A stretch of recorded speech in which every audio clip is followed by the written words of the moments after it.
আল্লাহ বললেন, ধনী বলো গরিব বলো, রাজা বলো ফকির বলো, সাদা বলো কালো বলো, আমি আল্লাহর দরবারে পার্থক্য নাই। আমি আল্লাহর কাছে যদি কেউ সেরা হতে চায়, তার অন্তরে লাগবে তাকওয়া, মানে আল্লাহর ভয়। যাদের হৃদয়ে আছে আল্লাহর ভয়, তারা কবু পথ ভুলে যায় না। আল্লাহর প্রেম ছাড়াই দুনিয়া কারো কাছে কোনো কিছু চাই না। রাতের আধার যারা সেজদাতে রয়, দু চোখের শ্রুতে নদী যেন বয়। ছলনার হাতছানি যতই আসুক, পেছনে ফিরেও সে তাকায় না।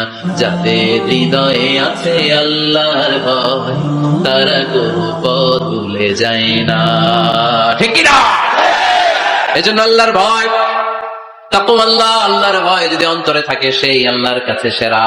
এছাড়া আল্লাহর কাছে কারো কোনো আলাদা মাতব্বরি নাই। ঠিক কি না?